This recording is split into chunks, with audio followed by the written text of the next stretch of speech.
We just customized our MetaHuman from this to this. We resculpted the face and the body, completely changed its textures, and added horns. And we are going to teach you exactly how to do it step by step. In this video, we're going to show you the fastest and most efficient workflow for customizing your MetaHuman's mesh, its textures, and even the eyes and the teeth without the use of any additional paid plugins. We are also going to teach you how to add any items to your MetaHumans like this horn, or this, or this, or this.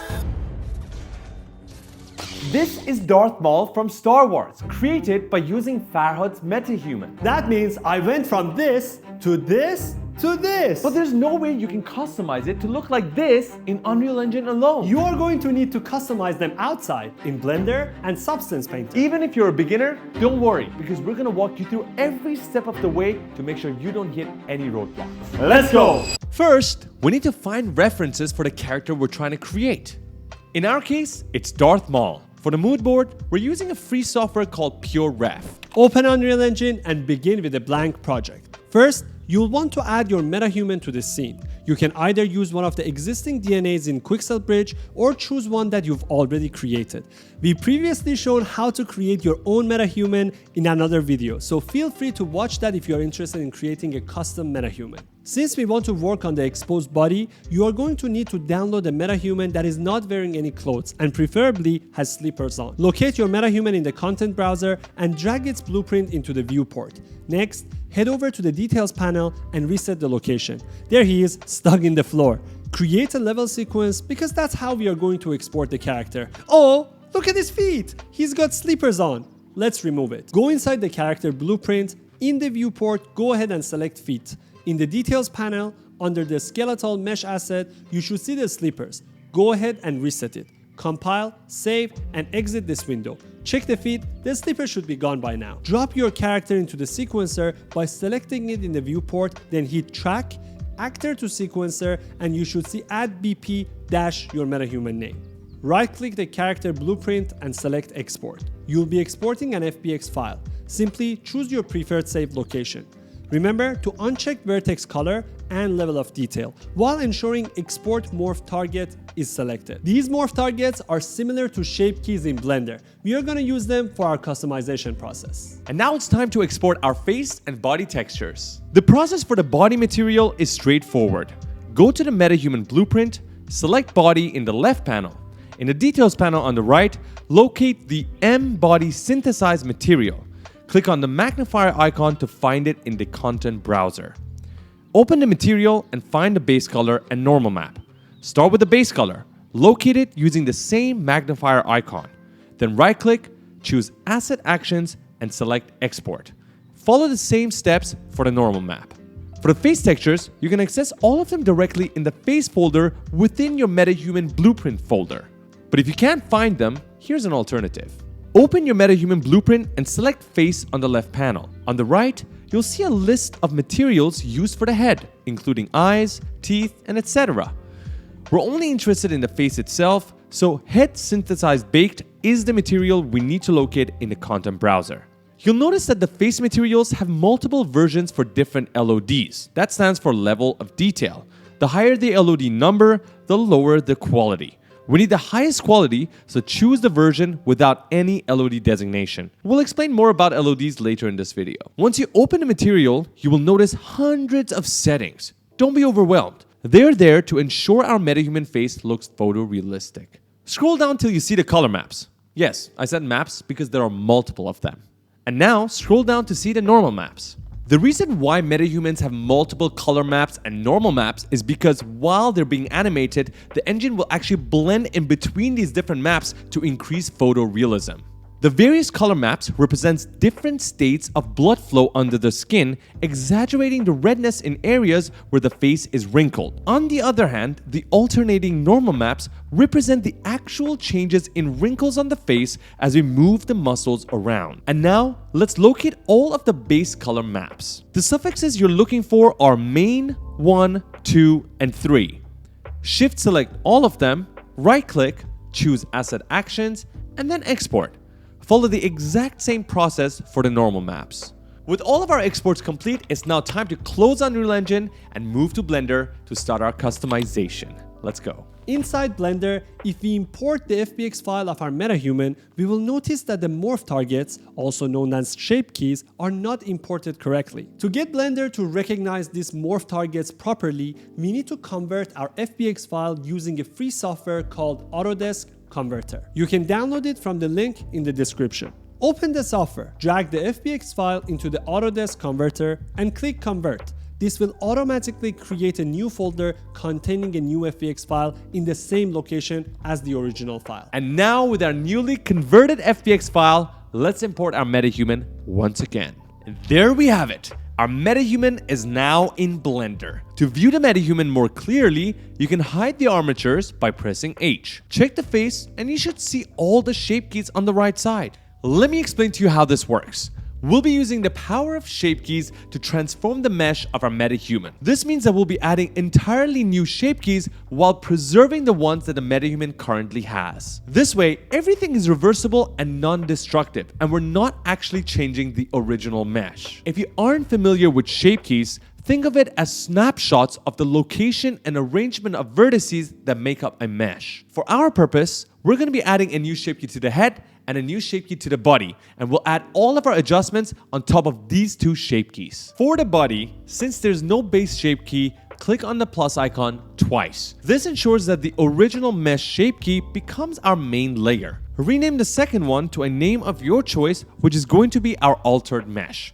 Slide the value to 1, and that means that all of our adjustments affect only the new shape key. Remember, the name of the shape key is extremely important because we'll be using them later on in Unreal Engine. For the face, as there's already a base shape key and a whole lot more, you only need to click the plus icon once, rename it, and set the value to 1. Before we start sculpting our character, we're going to quickly create our horns. This can be any additional attachment in your case.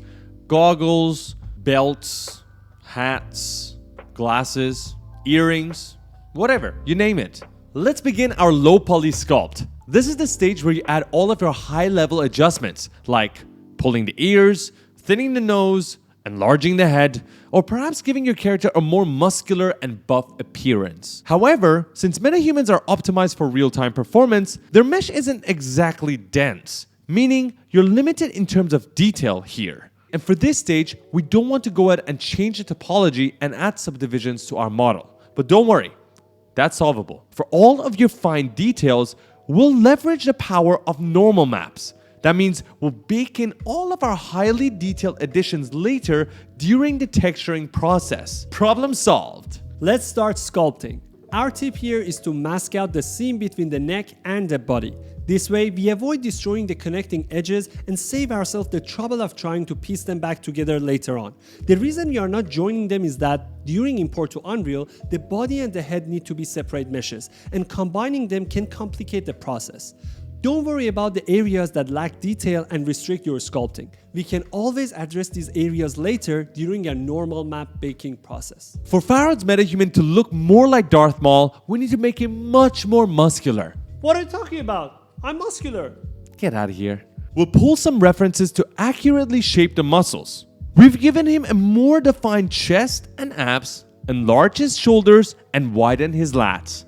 Then, moving on to the face, since Farrod has a rather naive look... Get out of here. Get out of here. No, you... What? Bro, come on. Darth Maul, you... Let's work on the glabella. Yeah, bet you didn't know this part is called glabella. You learn something new every time you watch Bad Decisions. We're gonna make it look more pronounced and generally thicker, which is gonna make him look more angry. Like Darth Maul. Automatically, without the face even moving. By the way, if eyelashes are preventing you from sculpting on the face, you can actually hide them. Select the head, and then in edit mode, go to select, followed by select all by trait, and choose non-manifold. This will select all the disconnected pieces. If you switch to X-ray mode, you will see them more clearly. Then select only the eyelashes and the teeth and hide them by pressing H.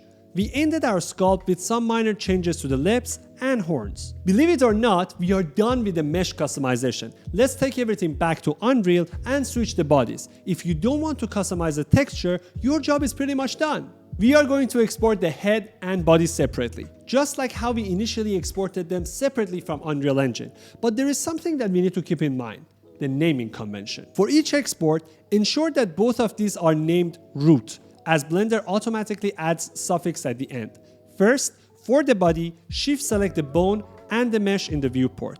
Then head over to FBX Export, choose Selected Object Only, and select both mesh and armature. Remember to uncheck Add Leaf Bones. For the head, rename them to root. Before exporting, select only the armature. Rotate it by 90 degrees on the x-axis so that it lies flat on the ground. This ensures that it will be imported correctly in Unreal Engine. Shift select both armature and the mesh, go to export, and use the same setting as the body. Before you leave, we can go ahead and reset the location of our head armature with Ctrl Z. Let us now bring the new MetaHuman into Unreal. First, duplicate the MetaHuman blueprint for safety, in case we make any mistakes along the way. Now, locate the body and face meshes and duplicate each of those as well. If you can't locate the head and body mesh, just click on your MetaHuman in the main scene, and in the right panel, select the desired part. You should now be able to view the mesh. Click on the magnifier icon to locate it in the content browser. Let's begin with the body. Don't use this video in the cut. Open the new body mesh. Search for Import Morph Targets and check that box to bring in the new shape keys. Then, under File Path, click the three dots to direct UE to where our new meshes are located. This step is crucial to complete before importing the mesh, or else you're gonna end up with an error. At the top, look for Re-import Base Mesh, click on the three dots beside it, then choose Re-import Base Mesh with New File. Now, select the newly edited body. A conflict resolution menu might pop up, but don't worry, you didn't do anything wrong. Unreal is basically attempting to match the materials.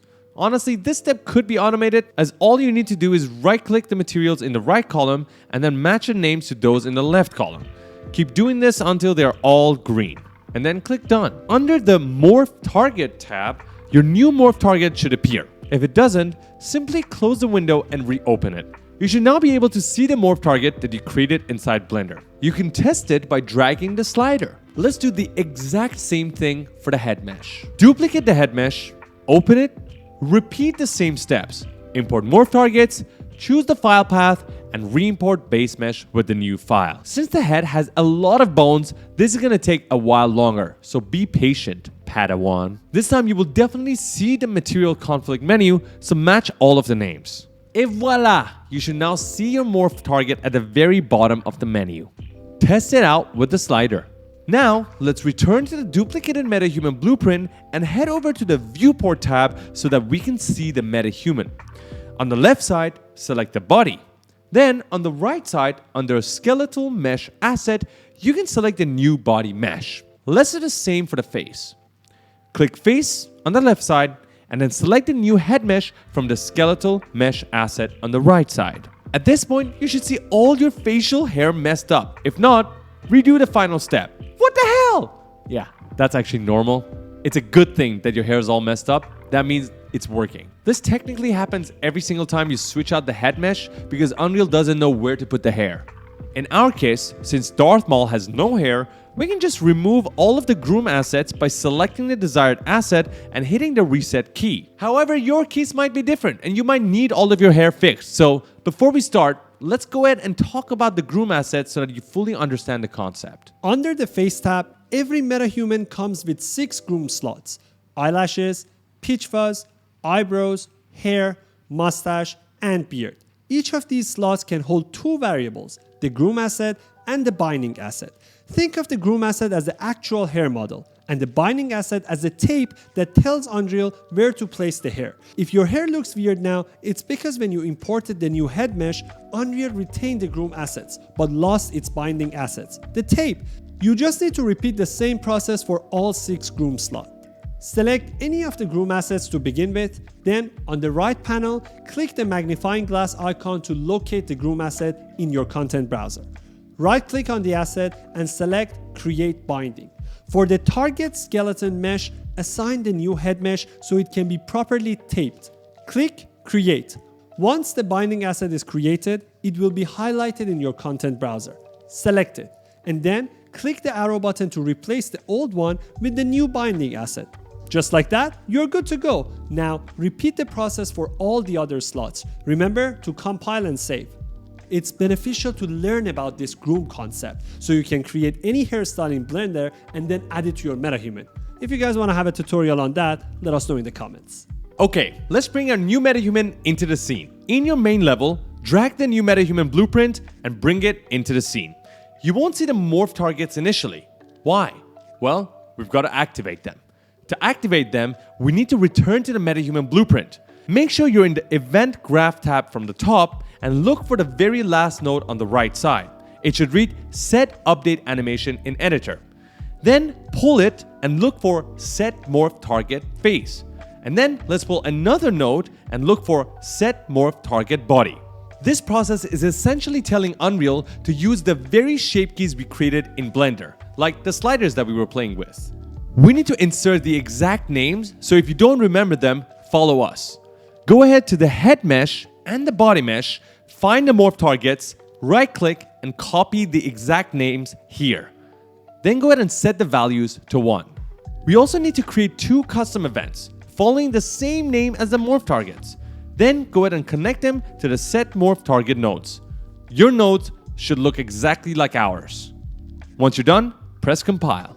Then let's head to the construction scripts tab and look for the last node in the graph, which is called Set Anim Instance Class.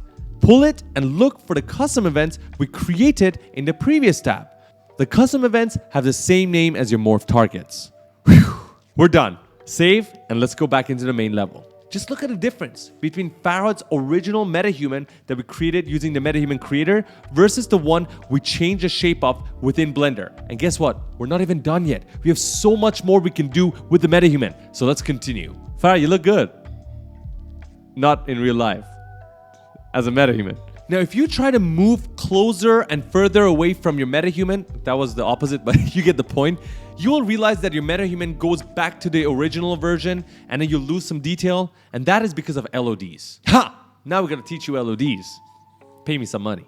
I'm just kidding. Let's go. So LODs stand for level of detail. LODs help reduce the amount of detail in a model by simplifying polygons and textures as we move further away from them. They're primarily used for real-time rendering for video games. MetaHumans come with multiple levels of detail, and managing all of them can get confusing.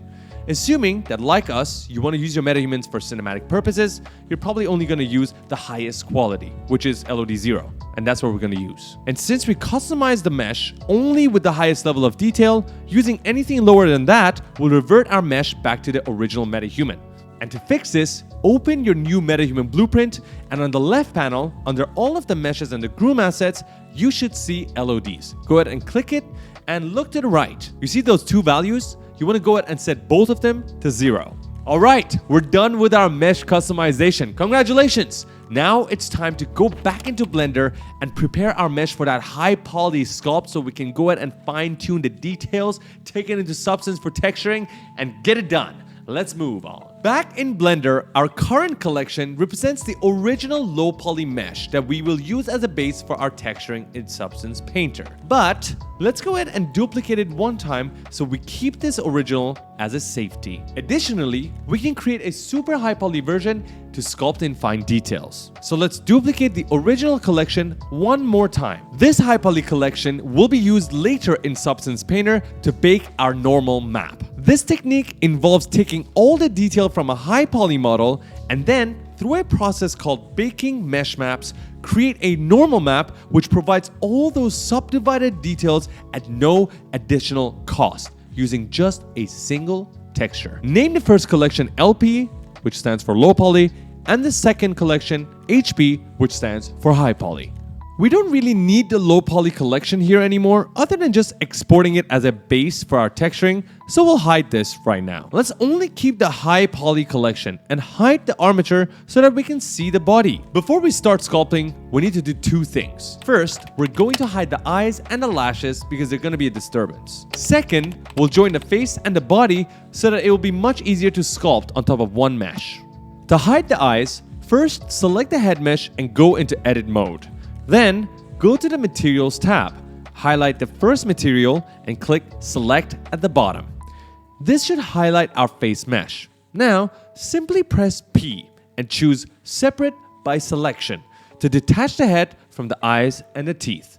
After that, you can select the eyes and lashes and hide them. Next, what we want to do is join the head and the body. To do this, select the body, then in the Shape Keys tab on the right, click on the arrow and select Apply All Shape Keys. Repeat the same process for the head. Don't worry about losing anything. This is just a high poly model used for baking. We're not actually going to take this into Unreal Engine and use it for animation. Now go ahead and select the head and then shift click the body and then hit Ctrl J to join. Although the face and the body are now the same mesh, they actually still have the seams and they are disconnected. So let's go ahead and join them.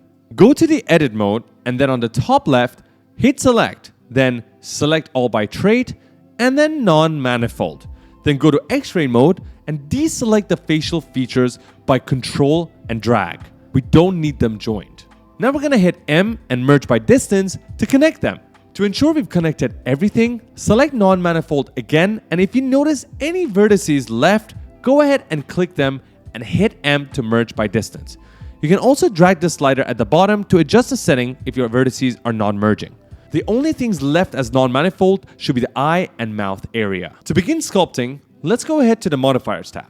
Let's first apply the armature, since we don't need to retain any rig information for sculpting, then instead add a sub D modifier to increase detail.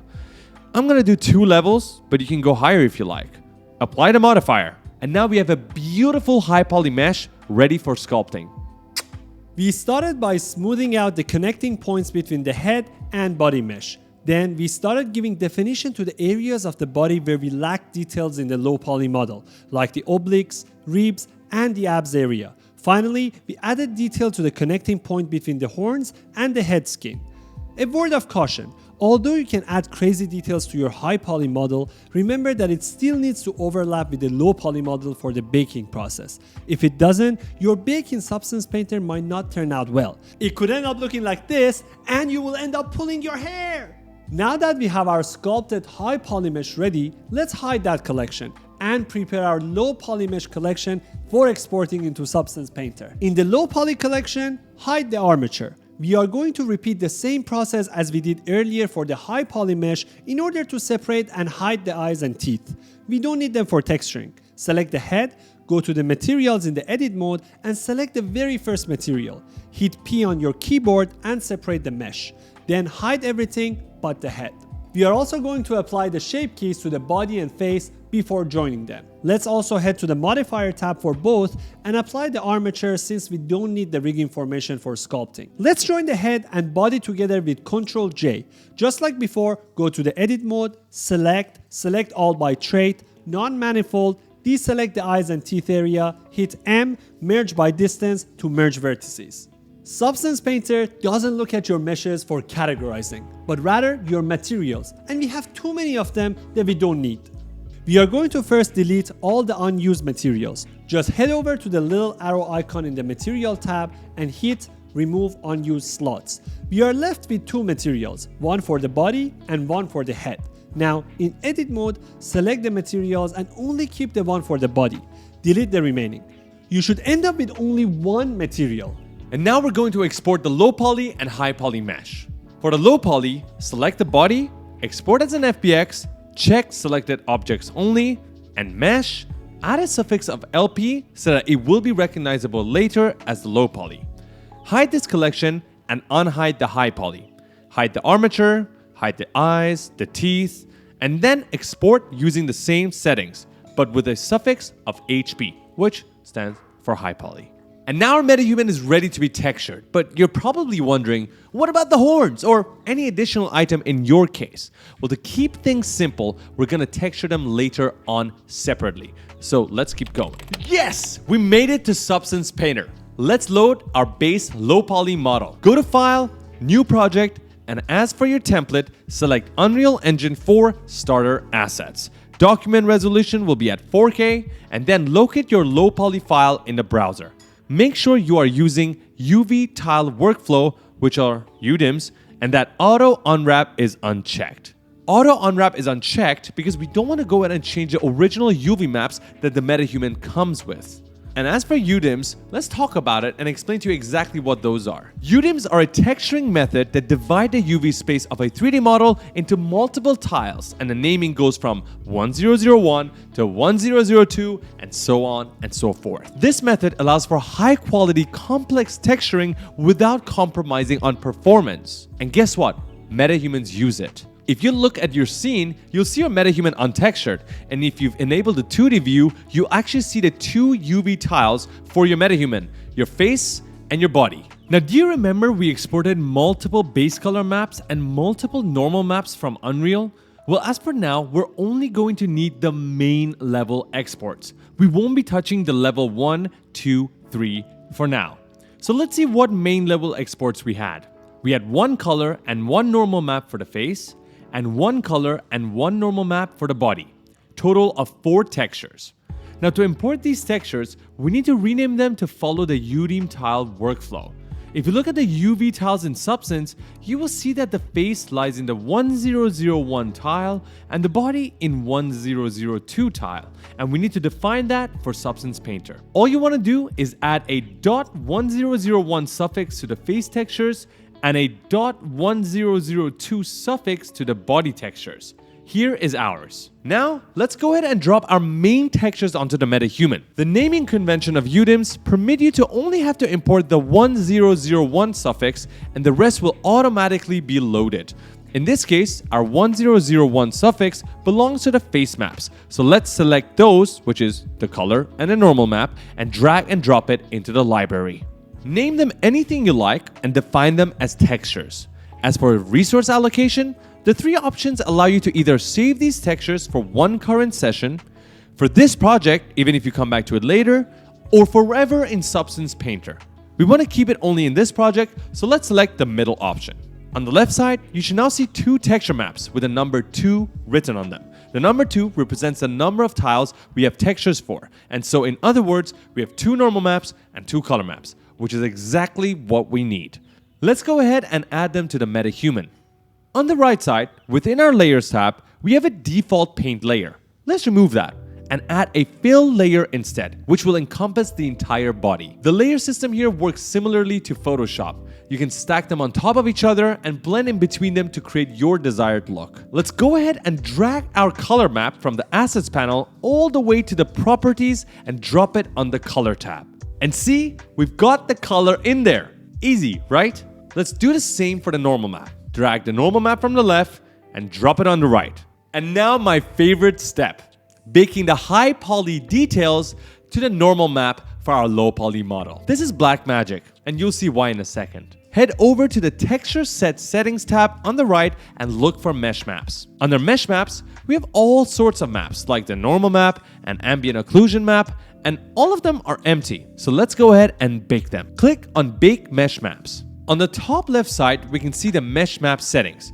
And this window right here is representing the common settings if you look under Mesh Map Bakers. We can change the Mesh Map settings for almost each of those individual elements, such as curvature and position. But we don't need to for our case. In the common settings, we can set the output size to the highest resolution possible, which is 8K.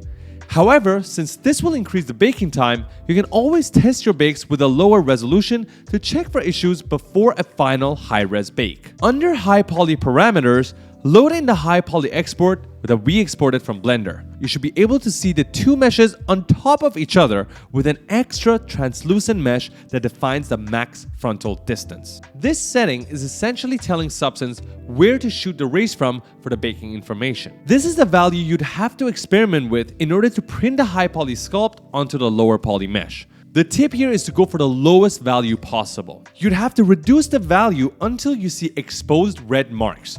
Those red marks represent parts of the higher poly mesh that are sticking out of the bake and therefore will cause artifacts. So that is your stop sign. You're probably asking, why don't I just keep the value high so that I can bake without the red marks and bring bigger changes from the high poly sculpt? That's a good question. But then look closely as to what the bake does to tight areas on the body like the nose and the eyelids. When you leave the max frontal distance too high, it ruins the intersecting areas of the translucent mesh. There are ways to fix that, like clone painting the affected areas, but trust us, it ain't worth the pain. Now let's go ahead and set the anti-aliasing to the highest and move on. There are cases where for each individual setting, you will change the parameters, but we don't need to for our MetaHuman. For instance, when working on models that have 50 different parts, you're gonna need to bake ID maps to be able to easily distinguish between them for texturing. Let's hit Bake Textures at the bottom of the screen and watch the magic happen as your high poly sculpts print on the texture maps. When you're done, you can exit this window and go back to the viewport. Look at the Texture Set Settings tab and find all of your newly generated maps. If you try removing the normal map and undoing the function, you can see how without adding any vertices to our low poly mesh, we were able to pull out so much more detail. Just look at how sexy this looks. Now let's say you messed up and your high poly sculpt is too different from your low poly sculpt, and no matter what you do, your bake won't turn out right. We need to hop back into Blender and fix this issue together. In Blender, unhide your low poly and high poly model and have them overlap each other. In order to better differentiate between them, let's go to the Properties tab and change the viewport display color of the meshes. If you can't see them colored yet, in your render setting at the top right, ensure your color is set to Object. Now, select your high poly model and head to Sculpt mode. Then use the grab tool to push and pull different parts of the high poly mesh until they are almost overlapping perfectly. When you're finished, just re-export the high poly mesh as an FBX and use the new version as your bake model. The problem is solved. It's time to paint Darth Maul. Although depending on the character design, the method of painting might be different, but we're gonna show you our workflow as it might help some of you out there. In our previous MetaHuman tutorial, we skipped over the painting section because we thought it deviates from the main topic of the tutorial. But some of you got angry, so this time we kept everything, so the beginners could also learn from it. In our layers, we are going to create a new field layer on top of our base skin layer, which holds the original MetaHuman color and normal map. This will automatically turn everything to the color of the field layer, which is white in this case. Much like Photoshop, we are going to employ the power of mask to hide the field layer. So let's right click and add black mask. In Substance Painter, these masks will appear on the right side of the thumbnail of the layers. By selecting the mask, we can now paint on the top of the model to reveal the field layer underneath. And for anybody who's not familiar with Photoshop masks, by painting with a white brush, we reveal the field layer, and black color paint will hide the field layer. You can switch between the two colors by selecting your mask, and then right-clicking anywhere on your viewport to pull up the brush settings. At the very bottom, you will see the color gradients between black and white. What's really neat about this field layer plus mask workflow is that you can change the properties of your painting after having drawn it on the model. On the left panel, our asset library, we can also select various brushes by double-clicking on them to match our style. There is even now a pen tool which we are definitely going to utilize, as it allows for perfect lines and curves to be drawn on a mesh. Looking at our Darth Maul model, we can assume that the body has a black base paint layer, and then a red paint layer on top. So firstly, let's select the thumbnail of the field layer itself, and in the Properties panel, change the color to black. The current mask is black, which means hidden, and white means revealed. So let's change the mask to white by right-clicking and selecting Add White Mask.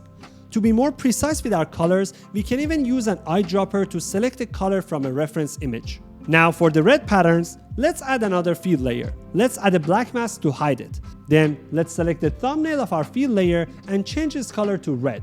We are going to simply use a white color brush or pen tool on the mask to draw the patterns. To draw on the mask, we must first select the neighboring thumbnail of our field layer and paint. Starting with the pen tool, by leaving points on the mesh, Substance will automatically draw a line in between them.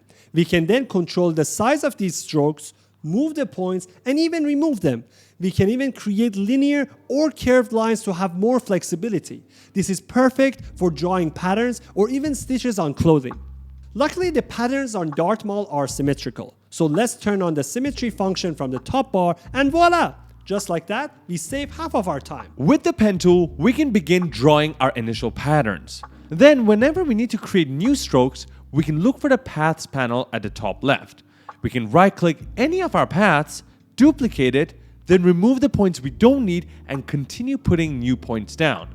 Some of these lines had to be curved, so we just used the varying options at the top to adjust the point's properties. The second approach we took was using the paintbrush. To paint on a straight line, you just hold shift and drag your mouse to a desired location. Another tool we can use is the smudge tool. That will help us push our paintings towards a direction. Once the main patterns of the face were painted, we spent a lot of time fine-tuning the corners of the curves according to the reference. For the body, we can continue painting on the same red fill layer, but for organization's sake, let's create a new fill layer, add a black mask, and change the color to red. Although this process takes time, it can be quite meditative. So listen to some of your favorite podcasts while you're doing it. Podcast. It comes out every week. Damn right. We actually had one episode with Blender Guru last week. You should check it out. We're done with painting, and we could begin exporting our textures. But if you're just like us, you probably have additional items you want to add to the MetaHuman, like goggles, earrings, or horns. So if you'd like to do that, we're gonna go ahead and teach you exactly that right now. But if you don't have any additional items, you can skip this part by looking at the timecode of our YouTube video. Our additional item is our horns. Our horns are extremely high poly, about 7 million triangles, and we want to optimize them to have a low poly version too. That way, we can use the low poly version as our main mesh, and then much like the MetaHuman earlier, we will use this current high poly form to bake the information to a normal map in Substance Painter. However, this is the reverse of our MetaHuman process. As with the MetaHuman, we had the low poly version, and we just had to subdivide to reach a higher poly. In this case, we have the high poly, and we are going to use the remesh tool to decrease the poly count. We've been using the quad remesher add-on for ages, which is a paid plugin. This plugin optimizes your mesh while keeping a decent topology with quads, which is great for UV unwrapping and texturing. But if you don't have it, you can still use a free decimate modifier or remesh tool in Blender to cut down the number of polygons you've got. In order to save time, we are going to bulk select all the horns, join them together with Ctrl-J, and then within the quad remesher add-on, we are going to specify a pretty low quad count like 3500, and then hit remesh. We kept the silhouette of the horns, yet lost the intricate detail which we can recapture during our bake. And guess what? We are going to get the high poly look with only 19,000 triangles. Yes! Let's export the low poly and high poly versions the same way we did our MetaHuman. FBX, selected objects only, and mesh. You might be thinking, hey, we didn't UV unwrap our additional item. How are we going to texture it? The UV unwrap feature in Substance is fantastic. And if you're looking for ways to avoid manual unwrapping, I highly recommend it. Inside Substance, let's import our low poly horn FBX file with a document resolution of 4K. However, this time we are going to uncheck use UV tile workflow since we are not using UDIM tiles. We are also going to check auto unwrap for the UVs, but we must also change some of the settings in the options tab. Make sure Recompute All is selected and then click OK. Now you should be able to see your mesh UV unwrapped to perfection. Let's go to Texture Set Settings, Bake Mesh Maps, and follow the same settings as before. Choose your desired output size, load in the high poly horns. What did you say? Load in the high poly horns? High poly horns. Load in the high poly horns, then set your anti-aliasing and bake. Go back to the main screen and look at that. It's beautiful. At this point, I want you to understand that we're not baking all of these maps just for the sake of printing the higher poly details on the lower poly mesh. For that, to be frank with you, we only need the normal map and ambient occlusion map. The other maps come in handy when we're using assets such as Smart Materials. Smart Materials are presets created by Adobe that use the baked mesh maps to understand the geometry of the mesh you're working on so that you can create super realistic looks quickly. For instance, the curvature map allows Substance to automatically place dirt in the wedges or metal rust in the corners of our model. Neat, right? Because of our setup, texturing is going to be super easy. I'm just going to drop this creature teeth material on top of our model, and that already looks good. You see how it almost magically knows where to place all that dirt buildup? I just think that this look is a little too severe, so let's mix it with another smart material. Let's use bone stylized. Perfect. Let's use the blending mode on the right corner of our top layer to change it to multiply, and that looks better. Darth Maul's horns are slightly darker at the bottom, so let's manually paint that in. Nice. Our horns are ready. We're going to export them by going to File, and export textures. Remember how our original horns in Blender don't have the correct UVs? Somehow, we need to export the mesh with the correct UVs from Substance plus the textures. Well, the easiest option is to change our output template to GLTF and GLB, which not only exports the mesh and the textures, but holds all of them together in one file, which allows us to just drag and drop in any 3D software. Don't believe me? Let's test it. Go to Blender, import GLTF, and select the GLB version of the file. And there you go.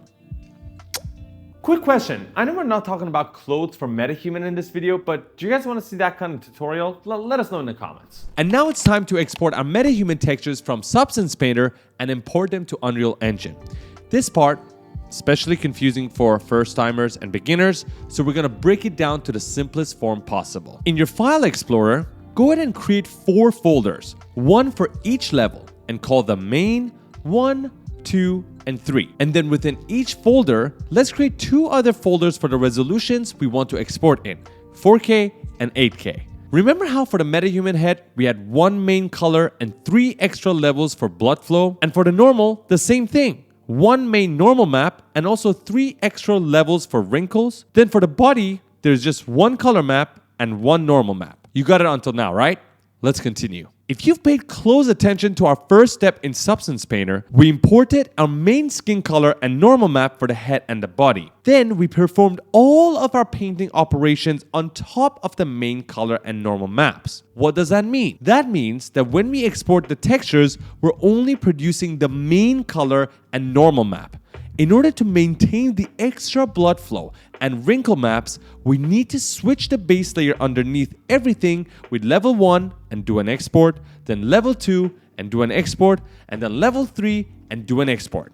Makes sense, right? For every level, we're going to export at 4K resolution and another at 8K. The 4K resolution is going to be used for our color map and the 8K export for our normal maps. Now, we need the 3 levels of color maps and the 3 levels of normal maps. Put them all in the same folder, pull them up, drag them, and drop them inside the asset library. Name your imports and define them as textures. Let's select our base fill layer where the color and normal maps sit and just test by replacing them with level 1. Uh-oh. What happened? Why did the body age to 97 years old? Well, you just replaced the textures for the entire UV of our MetaHuman, the head and the body. Remember how for the original textures we added a 1001 suffix for the head tile and 1002 suffix for the body?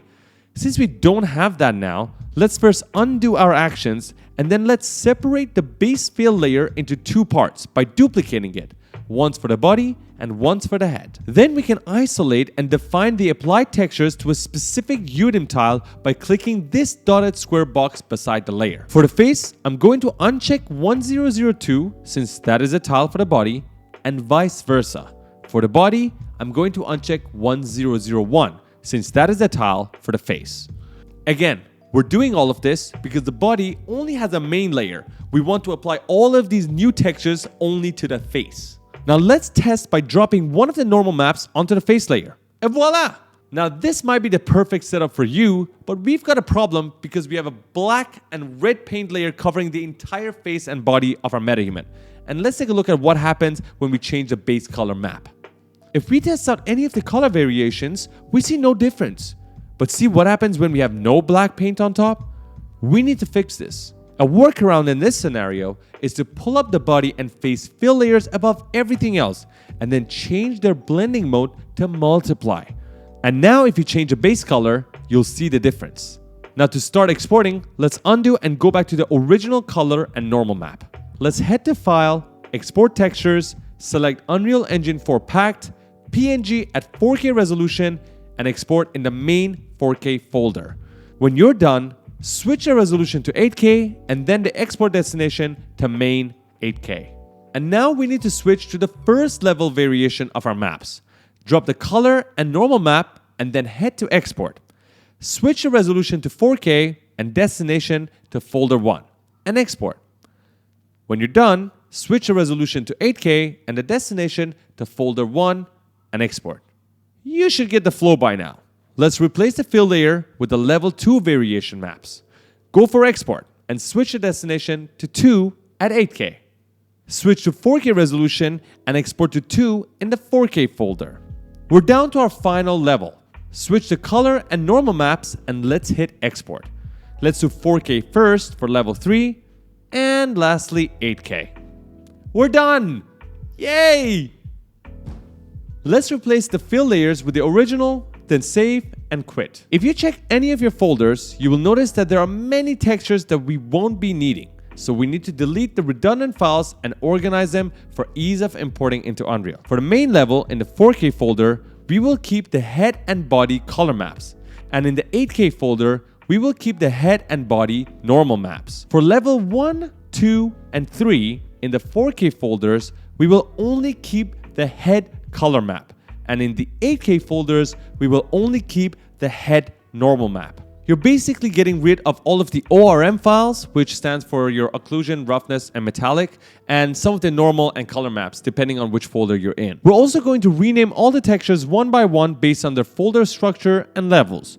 This way, we won't be confused when we have them imported into Unreal Engine. Guys, we are almost there. Let's take everything into Unreal Engine. Within Unreal, drag and drop all your folders containing the exported textures. Let's go ahead and pull up the face blueprint by selecting our MetaHuman in the viewport. Then on the details panel, select face. Under mesh, you should locate the head mesh blueprint. Open the blueprint. On the asset details panel, you can already see the main material listed at the top. Locate it and open it up. Scroll down till you find all the color maps. When you do, open up your content browser and start by replacing the color maps according to their levels. Main, then level 1, 2, and 3. Now, let's scroll down till we find the normal maps, and let's do the exact same thing. Main, then level 1, 2, and 3. Save your progress, and let's go look for the body blueprint and material. Locate the body blueprint in the details panel, open it up, and locate the material. Open that up. Locate the color input, and from the content browser in our main folder, replace the body color map. Do the same for the normal map. If your underwear is still showing and you don't want that, remember to replace its texture with your body color map. Since we painted over it, it will be fixed. Oh my god, this looks amazing! Just a quick note, we want to give a shout out to Real-Time GraphX. This tutorial was inspired by his workflow. If you guys want to check out his entire course on MetaHumans, we'll put a link down in the description so you guys can check him out. It's time for us to take our additional item, which is our horns, to Unreal Engine and connect it to our MetaHuman. In order to attach the horns to our MetaHuman, we need to alter the MetaHuman blueprint and the head mesh. Locate the head mesh and open it up. In Unreal, we can attach meshes to the bones of our characters using sockets. Since the horns are attached to the head, we are going to find the head bone and create a socket for it. We will do that by right-clicking on the head bone, add socket, and rename it to horn socket. To see how the horns will attach to our MetaHuman, we can create a preview asset here and choose our horns. Looks like our horns are misplaced. Let's look for the socket we just created, and then manually position our horns in the desired location. Once everything looks great, save and exit. You will notice that in the viewport, no horn has been added yet. We must define the horn asset in the main MetaHuman actor blueprint. So locate it and open it up. As you can see in the components panel, we have all the body parts that the MetaHuman currently holds. And now we want to bring the horns in here. Let's go ahead and add a static mesh component and rename it to horns. Parent the horns to the face component since this component holds the head mesh and all its properties. While horns are selected, in the details panel, look for the static mesh and find the horns. Great, the horns are on, but we haven't yet connected the socket. Let's see what happens without the socket. In the main scene, open the level sequence we created in the beginning of the tutorial when exporting our MetaHuman. Make sure your MetaHuman is already dropped in so we can animate it using a rig. Select the face control rig layer so that the rig will appear, and then try moving the head. And yep, the horn ain't moving with the head yet. Back in the MetaHuman blueprint, while selecting horns, go to the details panel and look for parent sockets. Then you can see all the bones you can attach the horns to. But since we have created our own custom socket, let's choose that. Compile and go back to the scene to test. There you go, now you can attach any item to any character. Think about it. Can you now work out in your head how we can attach a lightsaber to the hand of this Darth Maul? Time to change the color of the eyes. In the MetaHuman actor blueprint, let's choose the face component And on the details panel, we should be seeing the entire list of materials used just for the head. The eye material we are looking at is eye refractive. Locate it and duplicate it for safety. For the eyes, we experimented with almost every slider in the details panel to see how we can get closer to the Darth Maul eyes. To be able to view the changes quickly, we replaced one of the eye materials. The sliders we mostly played with were iris saturation, iris UV radius, pupil scale, and pretty much all the sliders under the iris generator. When we achieved our desired result, we replaced both materials and compile and save.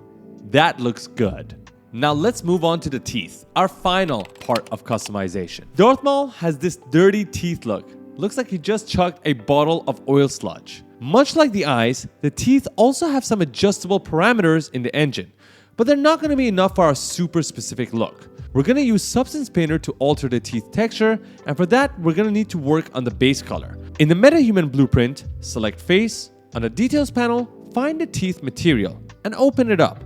This is not where I can see the color texture since it's a material instance. We need to find the parent material.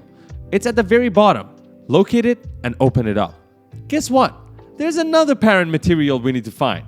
Let's find that at the bottom again and open it up too. There you go. You see all these nodes? This is your parent material. Let's trace back from the base color all the way until we can see the texture that is the color map. There it is. Click it and you should see the map in the details panel on the left. Open it up. The texture we're looking for should now be visible in the content browser. Now let's right click on the color texture, Asset Actions, and export. By the way, you could have just searched teeth as a keyword in the content browser, but we wanted to show you the manual way, which is longer and more tedious, but it is the most surefire way to find anything you're looking for in case you can't find it by searching. We will also need the teeth mesh for Substance Painter. So go back to Blender, open the file containing our MetaHuman, unhide any of the versions of your MetaHuman, then hide the body and the head mesh. You should only see the eyes and the teeth. We just need the teeth. We should also get rid of the eyes. So let's go to edit mode, and to ensure we correctly select everything we need, let's use the materials on the right to select the teeth. There's two of them. Once you've got everything, duplicate using Shift D. Then you want to go ahead and separate the duplicated new teeth by hitting P and separate selection. Hide the main eye and teeth so that you're only left with this teeth. Whilst the teeth is selected, let's go ahead and export it as an FBX. Selected objects and mesh only. Now open Substance Painter. File, New Project, 4K resolution, check UDIMs, and uncheck Auto Unwrap since we want to use the MetaHuman Original UV. Locate your teeth FBX file and hit OK. Drag and drop your exported color map from Unreal to the Assets library. Name it and define it as a texture. Let's remove the default paint layer and add a fill layer. Drag the color map from the Assets library to the base color. We have the teeth in all its glory. If we add another fill layer with a black mask, we can go ahead and paint anything we'd like. But this is not satisfying to me. We're gonna go look for more materials online in just a second. First, I'm gonna go ahead and bake the mesh maps of my teeth to create an ambient occlusion and curvature map for my smart materials. Mind you that this time we don't have a high poly mesh, so we don't need to bake that. As a Substance Painter subscriber, we get access to Adobe's wide list of materials on the website. So let's go look for something greasy. Just like adding a texture, we can add a new material. Hit Import. Let's now drag the material on top of our teeth. And that looks great for a start. The only problem is that the oil streaks look a little stretched. We can fix this by changing the UV projection in the Properties panel to Triplanar. Yes! Anytime you have a weird stretching, this could save you. Now, of course, I don't want the entire grease either. It's too much. So let's add a black mask over our entire material and rather paint the desired areas with a white brush on the mask. Overlaid another material on top and painted using a different brush.